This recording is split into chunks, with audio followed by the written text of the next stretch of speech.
Bonjour, je me nomme Michèle Pelletier, je suis aquarelliste et membre de l'Atelier d'aquarelle de Québec.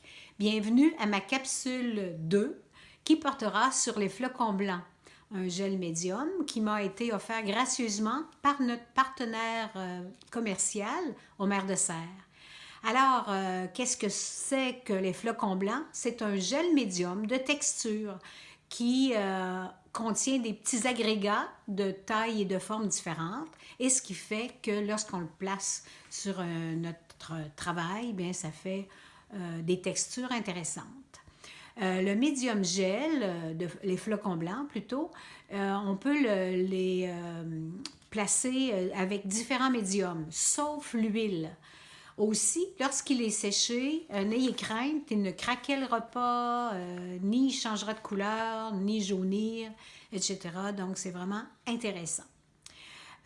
Aussi, vous pouvez l'appliquer sur toute surface, du bois, du papier, du plastique, peu importe, il adhère bien à la surface. Cependant, comme par exemple pour le papier aquarelle, il doit être sec. Toutes nos surfaces doivent être sèches avant d'appliquer le médium gel. Alors moi, je vous ai préparé 3 petits travaux sur lesquels je vais placer mes flocons blancs pour vous donner une idée. Qu'est-ce que ça fait? Alors, premièrement, quand on pense à flocons blancs, ben, on pense à la neige. Alors, alors pour placer les flocons blancs, ce qui est important, c'est d'avoir des couleurs assez intenses, parce que sinon, on ne voit pas vraiment à quoi ça peut servir. Alors, j'ai placé un petit toit très foncé et j'applique mon flocon blanc avec une spatule. C'est beaucoup mieux qu'avec un pinceau. Cependant, si vous voulez utiliser le pinceau, c'est à vous de le choisir, mais assurez-vous de faire tremper votre pinceau tout de suite une fois utilisé, parce que sinon, les flocons blancs, là, ils partent pas, c'est très, très difficile. Alors, regardez qu'est-ce que ça fait. On étend ça avec la spatule et on laisse sécher. C'est quand même long là, à sécher, ça prend quelques heures. OK? Alors ça, c'est le flocon blanc que j'ai placé sur une toiture foncée. Maintenant, on pourrait, comme tout médium d'ailleurs, on pourrait le teindre. Alors, j'ai pris tout simplement, là, aléatoirement, mon rouge indien, puis je vais le mélanger avec mon flocon blanc. Donc, je le teins directement. Mon flocon blanc se trouve être dans mon petit mélange. Là, c'est certain que vous ne verrez pas immédiatement qu'est-ce que ça va donner, parce que ça prend du temps à sécher. Et je l'applique sur ma petite toiture que j'avais laissée blanche pour vous montrer un petit peu la différence. Mais c'est certain qu'une fois séché, on voit plus là qu'est-ce que les flocons blancs donnent comme texture. Donc, c'est intéressant d'utiliser le flocon blanc teint comme ça. Mais moi, c'est sûr que je le préfère blanc, de le laisser tout blanc et de le placer sur un fond foncé. Alors, comme deuxième idée, j'avais pensé vous montrer un petit bord de mer avec des vagues qui sont quand même assez intenses, hein, n'est-ce pas? Et le flocon blanc vient faire une petite crête. Là, je suis très, très généreuse. Hein?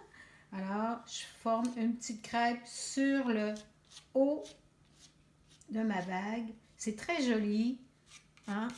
Une fois sec, ça fait un beau rendu. D'ailleurs, j'en ai un exemple à vous donner qui est un petit bord de mer avec plein de flocons blancs. C'est quasiment aussi, on dirait des petits oiseaux. Moi, je trouve que ça fait très poétique. Ça donne une petite texture intéressante.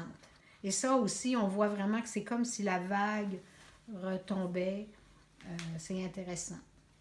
Alors, mon troisième petit sujet, j'ai tout simplement fait un fond abstrait. Hein? Et je vais aller appliquer à l'aide de pochoirs des flocons blancs. Hein, c'est un gel médium. Et je vais l'appliquer avec mes doigts. Et ça, c'est agréable. Alors, je reste toujours généreuse pour le placer. Et comme vous voyez, c'est tout simple, mais ça apporte un petit élément créatif à vos œuvres. Des fois, juste à un certain endroit, dans un bouquet ou quoi que ce soit, ça peut être intéressant. Alors, regardez qu'est-ce que ça donne. C'est chouette. Je vais vous montrer ici avec mon super beau pochoir plus géométrique. Un autre effet du flocon gel. Oups. Donc, je vais en placer avec mes doigts. Alors, comme je vous ai dit, il faut être patient pour que ça... Pour le temps de séchage, c'est très, très, très long pour les flocons de sécher. Alors, il ne faut pas être pressé, il ne faut pas mettre d'autres objets ou d'autres papiers au-dessus de notre feuille, parce que sinon, vous allez tout coller votre travail. Alors, regardez qu'est-ce que ça fait. C'est intéressant. Puis, j'avais fait aussi une autre idée qui est plus une petite fleur, hein, un sujet plus floral, où j'ai appliqué ici et là des petits flocons. Puis, ça donne comme de l'ouverture, une petite poésie à son travail.